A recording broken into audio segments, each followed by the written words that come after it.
A falta de energia elétrica tem causado vários transtornos à população de alguns municípios. O racionamento chega a afetar mais de 50 mil habitantes. A moradora de Laranjal do Jari conta que chegou a perder eletrodomésticos e jogar fora alimentos estragados pela falta de refrigeração. Não tem hora para os cortes no fornecimento de energia, que ocorrem várias vezes ao dia. A energia, quando você pensa que está trabalhando, a energia foi embora. E passa de 3, 4 horas sem energia, né? E estraga tudo a nossa alimentação. Em Vitória, a situação é ainda mais grave. O corte no fornecimento é feito em todo o município. Na reunião, o Ministério Público e a comunidade de Laranjal do Jari e Vitória discutem o problema com a presidência da SEA.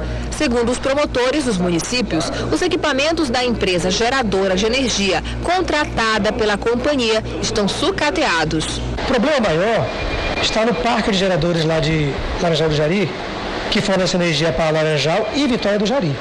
São outros geradores, dos quais nenhum deles estão hoje em, digamos assim, 100% operacional. Todos eles apresentam problemas de componentes.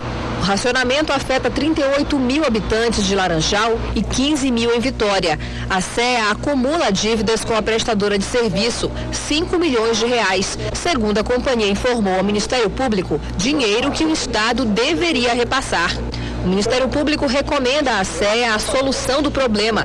Com isso, a companhia vai precisar cobrar o principal acionista da empresa, o governo. Vamos pleitear juntamente com a promotoria e as comunidades de Laranjal do Jari e Vitória do Jari, lá junto ao governo do estado, que é o acionista majoritário da empresa, para que ele pelo menos repasse, né, os créditos que nós temos de recursos lá com o governo, para que a gente possa cumprir parte das nossas obrigações financeiras com o fornecedor, com o gerador de energia, e assim a gente resolver de uma forma, agora, no primeiro momento, né, extinguir o racionamento.